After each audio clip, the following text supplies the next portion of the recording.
Here in downtown Escondido, California, a lot of old historic buildings around here, so you'd expect them to be haunted. One of the places you might not expect to be haunted is the library.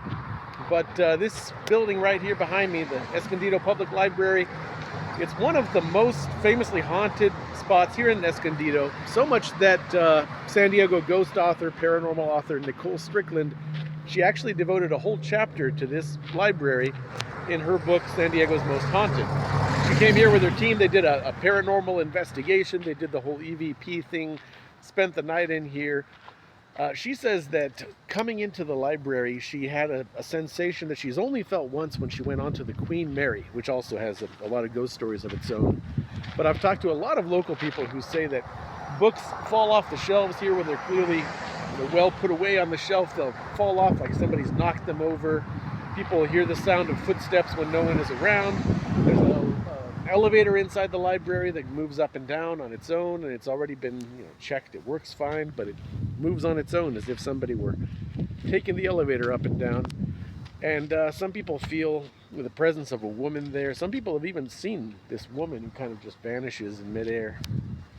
Some say she's just kind of curious and friendly. Others say she really doesn't like people being here. Now, one reason some folks say that their library is haunted is because, let's take you for a walk down the street here. Right down the street is the site of the old crematorium, and in fact there is still a mortuary service down the street. Now I believe, looks like it's under construction too. We can't go inside the library because it is under construction. I could have taken you up to the windows to take a look inside, but you really wouldn't see much.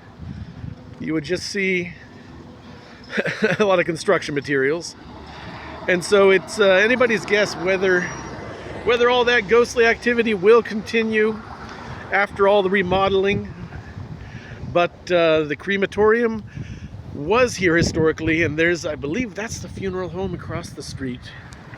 Right here there's a flower shop where people buy flowers for funerals. At the funeral home there's an active one further down the street here. And so because of that, because of so much death and tragedy and all that emotion, they say some of that might have stuck to the library itself. Now I spoke with some local folks who said at this flower shop, they said there's kind of a unique presence in there. Some strange things happened. Unfortunately it's Sunday and they're closed. So that's about all we can do for today. But next stop, I will go to the current location, temporary location of the Escondido Library, which is in the mall right now. And I'll chat with the librarians who worked here when it was in its original location, see if any of them have any good ghost stories. But if you've heard any ghost stories from the Escondido Library, please write them in the comments below. Escondido, California, and its ghosts.